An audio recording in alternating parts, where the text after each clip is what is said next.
Friends, welcome back to my channel. मैं सुरभि आप सभी लोगों का स्वागत करती हूं अपने चैनल दीवा स्टाइलिंग क्रिएटर्स पर। आज की इस वीडियो में हम सीखेंगे कि अगर हमसे आर्म होल को कटिंग करते वक्त या मार्किंग करते वक्त गलती हो जाए तो उस मार्किंग को या उस कटिंग को हम किस तरह से सही कर सकते हैं। स्टिचिंग में बहुत सारे ऐसे टिप्स एंड ट्रिक्स होते हैं जो हर एक स्टिचिंग करने वाले को आने चाहिए, क्योंकि कई बार ऐसा होता है कि हम मार्किंग तो बहुत आराम से करते हैं, बहुत ध्यान से करते हैं, बट कई बार मिस्टेक हो ही जाती है।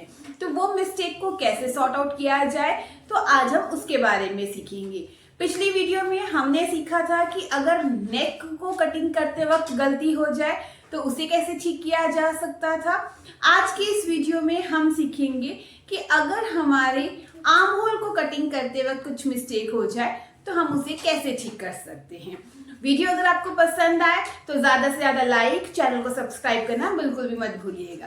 तो चलिए वीडियो को शुरू करते हैं। फ्रेंड्स, आज हम देखते हैं कि आर्म होल में हमें किस तरह की प्रॉब्लम्स हमें फेस करनी पड़ती हैं।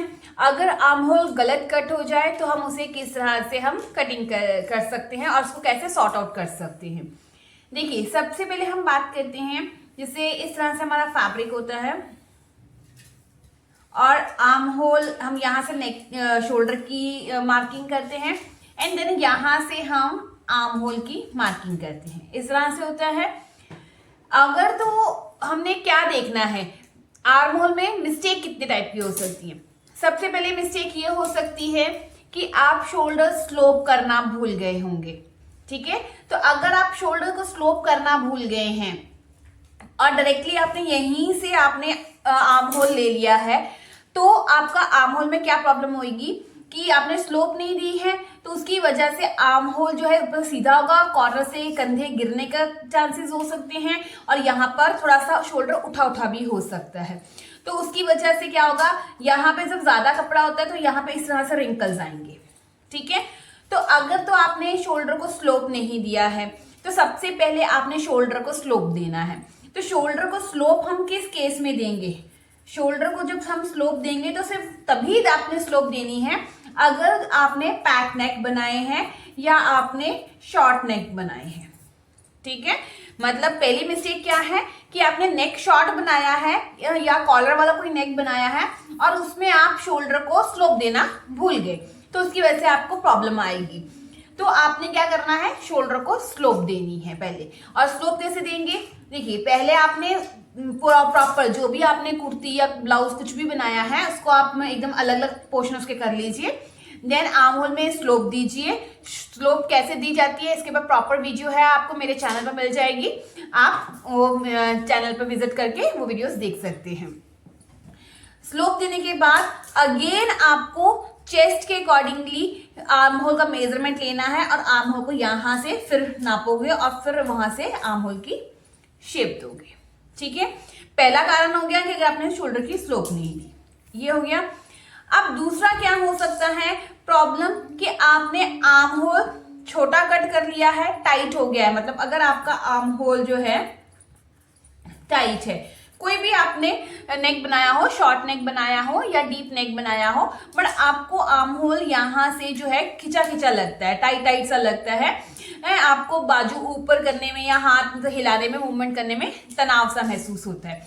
तो इस केस में आप क्या कर सकते हो, अगर आपको जो आर्म होल की ये वाली जो लाइन है एकदम अंडर आर्म के साथ चिपकी चिपकी नजर लगती है, आपको कि टाइट सा फील होता है, तो आपने क्या करना है, आर्म होल की इस लाइन को आपने नीचे, चेस्ट लाइन को नीचे की तरफ शिफ्ट करना है और आर्म होल की शेप को इस तरह से आपने बड़ा कर देना है और फिर आप फिटिंग का मार्किंग देकर निशान लगा सकते हैं।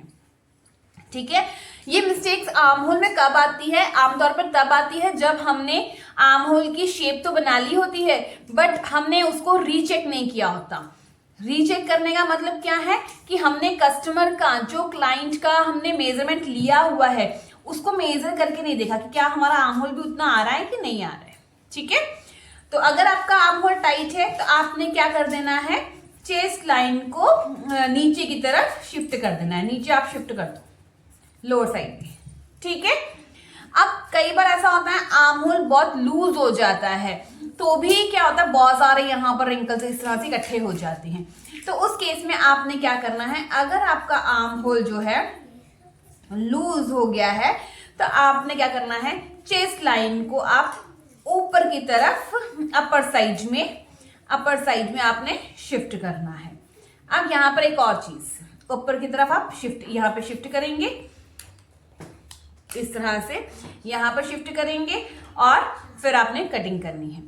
अब यहाँ पर एक चीज ध्यान रखने वाली है, देखिए अगर तो आप पहले ही देख रहे हैं कि आपका आर्म होल में प्रॉब्लम है कटिंग करने से पहले, तो आप लाइन को ऊपर शिफ्ट कर सकते हैं। बट अगर आपने कटिंग कुटिंग कर ली है, उसके बाद आपको पता चल रहा है कि मेरा जो आर्म होल है वो बहुत ज्यादा लूज हो गया है, फिर हम क्या कर सकते हैं इस केस में, जैसे आपने मान लीजिए ये आपका आर्म होल था और ये आपको यहां से लूज हो गया है।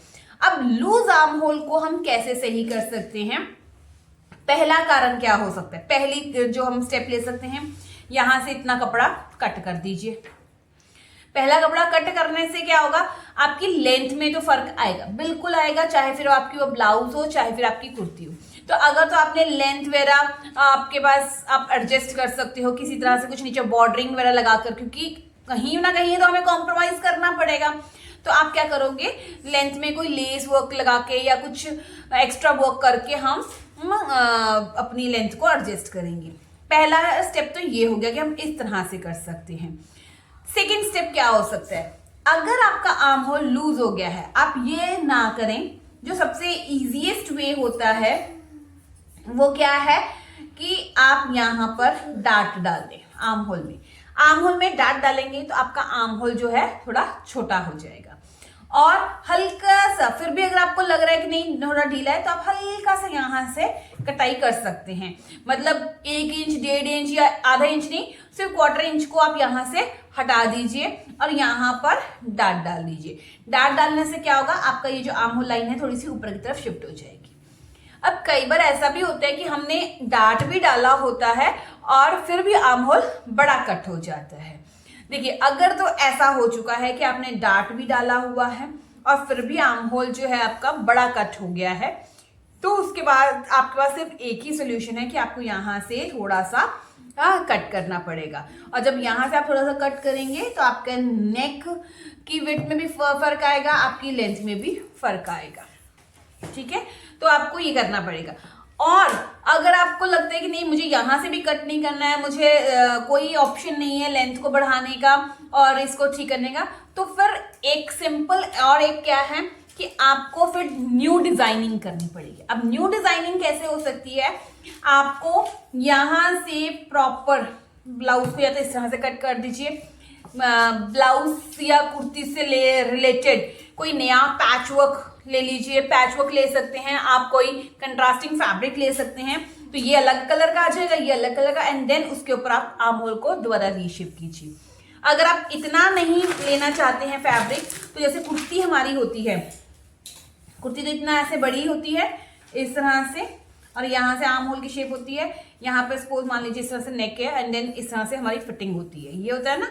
तो आप इस केस में आप क्या कर सकते हैं, आर्म होल आपका गलत हुआ है तो आप एक फैब्रिक कंट्रास्टिंग फैब्रिक ले लीजिए। अगर प्लेन कुर्ती है तो प्रिंटेड फैब्रिक ले लीजिए, प्रिंटेड फैब्रिक है तो आप प्लेन फैब्रिक लेकर उसमें कुछ पिंटेक्स वाला डिजाइन बनाकर क्या कीजिए, यहां से लेकर इतना शोल्डर तक, जैसे आजकल ट्रेंड चल रहा है ना, इतना नया कपड़ा ज्वाइन कर दीजिए, ये पूरा कपड़ा ज्वाइन हो जाएगा। फिर इसके ऊपर आप आर्म होल की नई शेप शॉर्ट में दे सकते हैं। आई होप आपको ये किस तरह से मैं बता रही हूँ समझ आ रहा होगा। ये आजकल जैसे ट्रेंड में चलता है कि शोल्डर के साइड में आपके कंधे में आधा कंधा और अंडर आर्म्स तक अलग कपड़े का पैटर्न चलता है, जो उस तरह से आप डिजाइनिंग कर सकते हैं। इस तरह से क्या होगा, ना आपके ब्लाउज की लेंथ छोटी होगी, ना ही आपकी कुर्ती की लेंथ छोटी होगी, आपको सिर्फ और सिर्फ यहाँ पर इस फैब्रिक को अटैच करना होगा, उस तरह से आप कर सकते हैं। अब ये मैंने आपको बताया कि अगर आपका आर्म होल छोटा हो जाए बड़ा हो जाए, अगर तो आपको पहले ही पता है कि मैंने मार्किंग ही गलत कर ली है, तो आप उसको क्या कीजिए, लाइन को ऊपर और नीचे हम शिफ्ट कर सकते हैं। ठीक है, बट अगर आप कट ही कर चुके हैं तो छोटे वाले आर्म होल, जो ये वाला छोटा आर्म होल मैंने बताया था, उसको तो आप थोड़ा सा इस तरह से एक्सटेंड करके बड़ा कर सकते हैं, बट बड़े आर्म होल को हम हम अगर छोटा करेंगे तो हमारी को लेंथ में कहीं ना कहीं कॉम्प्रोमाइज करना होगा, और अगर आप लेंथ में कॉम्प्रोमाइज नहीं करना चाहते हो तो हम इस तरह से डिजाइनिंग करेंगे। ठीक है, क्लियर है? इतना होने के बाद ये हमने आर्म होल को एडजस्ट किया। अब हम बात करते हैं कि अगर आपने ये जो बैक क्रॉस है या फ्रंट क्रॉस है वो अगर हमारा टाइट या लूज हो जाए तो हम क्या कर सकते हैं। तो उसके अंदर हम क्या करेंगे, सबसे पहला कारण जो है, सबसे पहला मेथड, जब भी आप क्लाइंट का मेजरमेंट लो तो आर्म होल का मेजरमेंट, बैक क्रॉस और फ्रंट क्रॉस का मेजरमेंट जरूर ले। ठीक है, तो अगर आपने नहीं लिया है तो आपको वो लेना स्टार्ट करना आना चाहिए। दूसरी चीज, आपने जब भी क्लाइंट का मेजरमेंट ले रहे होगे आप उससे पूछ लीजिए कि क्या आपको ब्लाउज में कहीं आगे की तरफ बाजू खींचते वक्त पीछे बैक क्रॉस में टाइट तो नहीं फील होता। तो अगर वो कहेगा कि मुझे बाजू खींचते वक्त आगे की तरफ बाजू अगर मैं करता हूँ या करती हूँ तो यहाँ से मुझे प्रॉब्लम आती है, तो आपने आर्म होल की जो शेप देनी है वो मैं यहीं पर आपको बताती हूँ। जैसे ये आर्म होल की शेप हम हाफ में देते हैं ना, आपने थोड़ी सी इसको शेप इस तरह से दे देनी है, तो आपको ये कभी प्रॉब्लम फेस ही नहीं होगी। तो बैक क्रॉस रिलेटेड कभी प्रॉब्लम नहीं आएगी आपको। ठीक है, और अगर आप ऑलरेडी इसको कट कर चुके हैं, सोल्यूशन है कि आपको नेक को और डीप कर देना है। नेक जितना डीप होगा ये नेक कपड़ा इधर को फैल जाएगा और उनको हैंड मूवमेंट करने में आसानी हो जाएगी। ठीक है, तो नेक डीप करने से आपका बैक क्रॉस थोड़ा सा लूज हो सकता है, और ये तभी होगा जब आपका बैक क्रॉस में कपड़ा नहीं है। और अगर आपने एक्स्ट्रा थोड़ा सा मार्जिन लिया हुआ है तो आप उस बैक क्रॉस को थोड़ा सा खोल सकते हैं। आई होप आपको समझ आया होगा। अब हम बात करते हैं फ्रंट क्रॉस की। कई बार क्या होता है, जैसे ये ब्लाउज है इस तरह से, तो जो फ्रंट क्रॉस की हमने शेप दी होती है, यहां से जो दी होती है, वो भी हमें फ्रंट से टाइट टाइट सा महसूस होता है। तो फ्रंट क्रॉस में भी अगर तुम मार्जिन है तो आप उसको खोल दीजिए, नहीं तो जो नेक है, ठीक है, उसको थोड़ा सा वी शेप में है तो राउंड शेप में थोड़ा सा ले जाइए। अगर राउंड शेप में ही है तो उसको थोड़ा सा और इस तरह से लेकर ना, जैसे कई बार क्या होता है हम इस तरह से नेक राउंड बनाते हैं, तो इस तरह से ना लेकर, जैसे ऊपर भी लेंथ सेम नीचे भी लेंथ सेम, तो आप उसको थोड़ा सा तिरछा ले लीजिए, नीचे से थोड़ा चौड़ा लेके यहाँ से नेक की ब्रॉडनेस बढ़ा दीजिए, तो उससे भी बैक क्रॉस जो है थोड़ा सा खुल जाएगा। ठीक है, तो पहली बात तो कोशिश कीजिए कि कटिंग करने से पहले बैक क्रॉस फ्रंट क्रॉस अपना सब कुछ अच्छे से मेजरमेंट कर लीजिए, क्योंकि आर्म होल को तो फिर भी हम सही कर सकते हैं, बट अगर बैक क्रॉस और फ्रंट क्रॉस में प्रॉब्लम आ जाती है तो उसको थोड़ा सा सॉर्ट आउट करना आसान नहीं होता है। एक तो वो प्रोसीजर भी लंबा हो जाता है, दूसरा कई बार चांसेस होते हैं फिटिंग ना ही आए अच्छी। क्यों? क्योंकि हम ऑलरेडी कपड़ा वेस्ट कर चुके होते हैं, और कई बार ऐसा होता है कि हमारे नेक ऑलरेडी डीप होते हैं तो हम और डीप कर ही नहीं सकते, हमारे पास कोई ऑप्शन ही नहीं होता है। ठीक है, तो उस केस में सिर्फ आपके पास एक ऑप्शन बचता है कि यहाँ पर नया फैब्रिक ज्वाइंट करके दोबारा आर्म होल की शेप देकर बनाया जाए, तो वो बहुत ही लॉन्ग प्रोसीजर बन जाएगा। तो इट्स बेटर कटिंग करने से पहले रीचेक जरूर करें, क्लाइंट का मेजरमेंट सारे लें, उसका आर्म होल का मेजरमेंट, बैक क्रॉस का, फ्रंट क्रॉस का मेजरमेंट जरूर लें, और फिर भी अगर कई बार बाई चांस गलती हो जाए तो आप इस तरह से सॉर्ट आउट उसको कर सकते हैं। होप आपको आज की वीडियो अच्छी लगी होगी, पसंद आई होगी, छोटे छोटे टिप्स एंड ट्रिक्स आपके लिए हेल्पफुल साबित होंगे। वीडियो अगर पसंद आए तो ज्यादा से ज्यादा लाइक कीजिए, शेयर कीजिए, चैनल को सब्सक्राइब करना बिल्कुल भी मत भूलिएगा। अब हम मिलते हैं नेक्स्ट वीडियो में। Till then bye bye, take care, अपना ध्यान रखिएगा, धन्यवाद।